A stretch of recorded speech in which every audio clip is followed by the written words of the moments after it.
Gente, se baseando lá no conteúdo abordado na aula anterior, mais uma vez eu bato nessa tecla, é necessário vocês treinarem. É necessário vocês treinarem. Não é a quarentena que vai fazer vocês não entenderem porque não está em sala de aula. Não. Porque a explicação que eu estou dando é a mesma explicação que eu estaria dando para vocês em sala de aula. A única diferença é a falta de interação com vocês no conteúdo. Mas, por isso que a escola está fazendo tudo o possível para vocês terem vários tipos de contato, seja no grupo do WhatsApp, seja no Face, para vocês conseguirem interagirem, tirarem dúvidas. Futuramente, é bem provável que tenha aula ao vivo, né?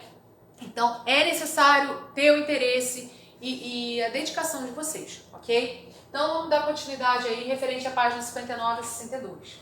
Então, esses aqui são os pesquisadores que levaram até a atual tabela periódica, tá? Isso aí é teoria, e é uma teoria, assim, que isso daqui é a evolução do estudo da tabela periódica. Se vocês derem uma lida lá no material do livro e depois eu mandando esse material para vocês, não é nada de dúvida de entender, até mesmo porque isso daqui não vai influenciar na compreensão de vocês da tabela, ok? Então, o máximo aqui que vocês têm que lembrar é a evolução, né, de Antônio Lavoisier, aquele cara lá do pensamento da natureza, nada se cria, nada se perde, tudo se transforma. Então, ele foi o que deu o pontapé inicial da tabela periódica. Depois veio o grupo das Tríade, o John Randolph, depois Alexandre Champourtois com o parafuso telúrico e John Newland com a lei das oitavas. Mas a tabela periódica atual que usamos é baseada um pouquinho de cada, né, dos estudiosos, mas o principal, a montagem, todo o processo demais da tabela periódica é baseado no estudo de Dmitry Mendeleev. Bem, ele foi um químico russo, criador da primeira versão da tabela periódica, prevendo a propriedade de elementos que ainda não tinham sido descobertos. Como que funciona?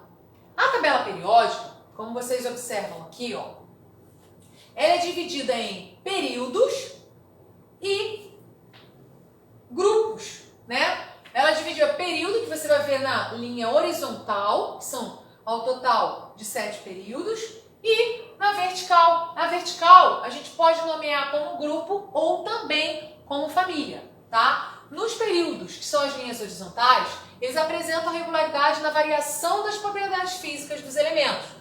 Tá? Então ele vai ter uma variação na propriedade física, é a característica visível, tá? No grupo ou família, que é nas linhas verticais, ocorre a semelhança nas propriedades químicas dos elementos, tá? E ela é periódica quando os elementos químicos são agrupados em ordem crescente de número atômico. Lembra aquela situação que eu falei? Vocês vão ver os elementos químicos organizados em 1, 2, 3, 4, 5, 6 e assim por diante, até o 118. Esses números que dá a sequência dos elementos químicos são o número atômico desses elementos, ok? Bem, então através dessa tabela, vocês conseguem observar isso que a gente falou. Ó, essas são um grupo também chamado de famílias, que estão nas verticais. Vocês observam uma separação aqui, ó, 1A, 2A. Aí aqui já é 3B, 4B, e depois volta para A. Gente, isso tem um motivo, tá? Essas duas colunas e essas colunas aqui são os que a gente chama de elemento representativo, ok? Por isso que tem uma sequência dividida em letra A e letra B. Esses aqui que estão no meio e mais baixo do que o nível dos demais são os chamados elementos de transição. O que é transição? Que está entre um e outro, ok? Então, elementos transitórios, elementos de transição e elementos representativos. Outro detalhe importante: 1A, 2A, 3A, beleza. Mas tem tabela periódica que vocês vão identificar como 1, 2, 3, 4, 5, 6, até 18. Então vai depender, tem tabela que tem os dois, inclusive. Por quê? Porque pode ser identificado como grupo, que é grupo 1 ao 18, ou pode ser identificado por família, que é família A e família B, ok? Como é o caso dessa tabela aqui. Outra coisa, linhas horizontais, reparem, são 7 linhas. Aí vocês começam a lembrar, né? Lembra lá da distribuição eletrônica que são 7 camadas? Vocês já vão começar a ver a importância de vocês aprenderem a distribuição eletrônica para identificar esses carinhas aqui. São 7 camadas. 7 camadas. Lembrando que isso aqui está dentro desses dois, tá? Isso já foi falado em sala, ok? Bem, então, só frisando que já foi falado, famílias ou grupos são compostos por 18 famílias. Dentro dessas 18 famílias tem o grupo A e B, a parte A e a parte B. Propriedades químicas semelhantes, mesma configuração eletrônica na camada de valência. Todos eles vão ser finalizados sempre com S, tá? Eu botei a arrumação ali, vocês vão entender melhor mais à frente. Então, por exemplo, se for terminado em S1, vai ser referente à família 1A. Se fosse S2, família 2A, tá? Bem, o que significa então um elétron na camada de valência? Camada de valência é a última camada. Então, reparem, na família A, que são os elementos representativos, os elétrons mais energéticos em subníveis S ou P. Então, na família 1A, eles sempre vão estar terminando com S1. Na segunda, na família 2A, vão estar terminando com 2. Na família 3A, vocês reparem que vai ter o S2 mais P1. Se eu somar aqui, vai dar 3. Então, família 3A. E reparem que eles têm nomes. Cada uma dessa aqui, ó. Cada uma dessa aqui tem um nome. Inclusive, aqui está a legenda, ó. Todos que estão nessa coluna aqui, é chamado metais alcalinos. Desse daqui, alcalinos terrosos.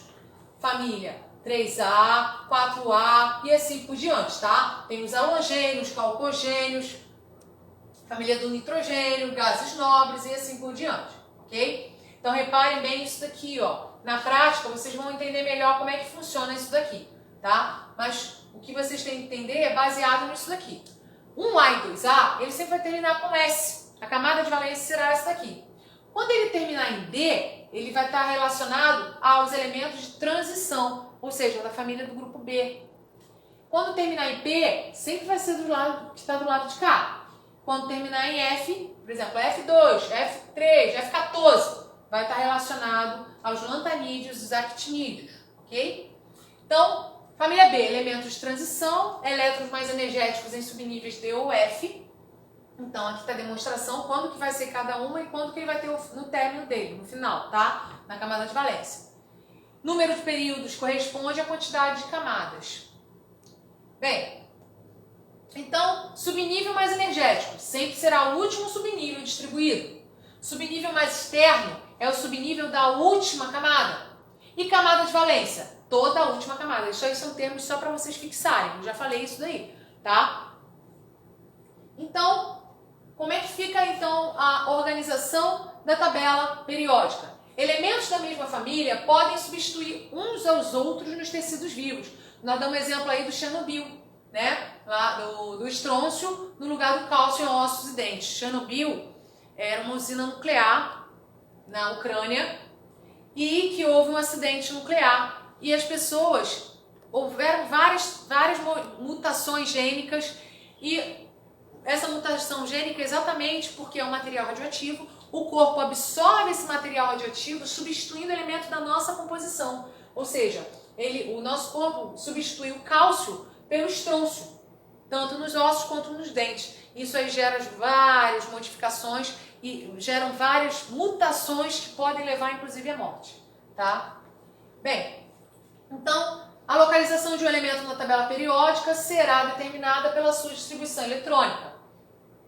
Aí, cloro, por exemplo. O cloro tem número atômico 17.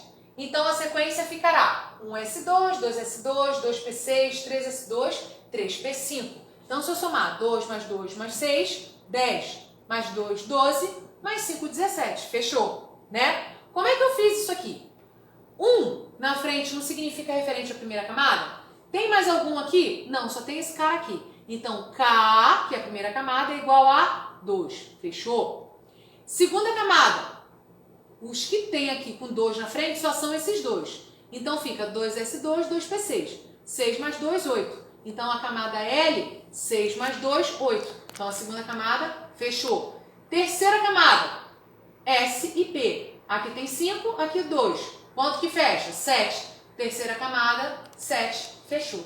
Então, A distribuição eletrônica dos subníveis estão diretamente ligadas à distribuição eletrônica dos níveis de camada de energia, tá? Então, no caso desse aqui, ele possui 3 camadas, que é a camada KLM, ele possui 7 elétrons na camada de valência, ou seja, 7 elétrons na última camada. Consequentemente, eu sei que ele é do terceiro período, porque quantos períodos eu tenho aqui? 1, 2, 3. Então, esse elemento está presente no terceiro período. O que é terceiro período? É isso aqui, ó. 1, 2, terceiro. Ele está presente nesse terceiro período, tá? Agora, onde eu vou ver do terceiro período, tudo que está naquela linha cabe no terceiro período. Como que eu vou saber qual é a família? Bem, para eu saber qual é a família, é só eu ver o número que está aqui na última. Não é 7? 7, né? São 7 elétrons na camada de valência. Então, ele é da família 7. Como que eu vou identificar isso? Aqui, ó. 1, 2, 3, 4, 5, 6, 7. Então, ele tá sétima família, terceiro período. Descobri, cloro. Então, é mais ou menos, lembra da brincadeira Batalha Naval? Você vai ver a coluna e vai ver a linha. E você acha ele, ok? Então, 7A, o nome desse grupo é um halogênio, ok? Conforme está aqui. Tem uma atividade no livro que vocês vão fazer exatamente isso. Vocês vão fazer a distribuição eletrônica, vão identificar a quantidade de níveis, quantas camadas, né, que está relacionada à quantidade de níveis, quantos elétrons na camada de valência para você descobrir o período e a família, tá? Assim como esse exemplo aqui que é do próprio livro. Aqui ele dá o exemplo do cálcio e do bromo. Reparem que ele faz a distribuição eletrônica, ele separa os níveis de camada de cada um, ó. Primeira camada, segunda camada, terceira e quarta camada. E aí ele vai identificar quantos elétrons tem em cada camada. 2, 8, 8, 2. 4 camadas. Qual é o elétron na camada de valência? 2. Então ele é do grupo 2. Quem é o grupo 2? Alcalinos terrosos. Como que eu vou saber quantos períodos ele tem? É só eu contar quantos níveis ele tem. 1, 2, 3, 4. Quarto período, ok? E aqui está relacionado a quantidade de camadas, que leva a essa resposta aqui, né? 1, 2, 3, 4. 12 elétrons na camada de valência, por isso, alcalinos terrosos. Isso aqui está fazendo a mesma coisa, só que um outro exemplo, que é o bromo. E vocês vão fazer exatamente isso nessa questão. Detalhe, eu já até orientei para vocês fazerem aqui na letra B, como é que vocês vão fazer. E aí vocês vão fazer a A, que é menor. Fiz a letra B só para ajudar vocês, tá bom? Exatamente pelo fato dele ter um número de elétrons para você fazer muito grande, tá? Mas é bom vocês treinarem com esses elétrons, com esses elementos que tem um número de elétrons muito grande. Esse daqui é só 53, vocês vão fazer esse daqui, ok? Baseando nesse exemplo aqui, que também era o que estava aqui nesse slide, tá? Beleza? Então por hoje é só. Até a próxima aula.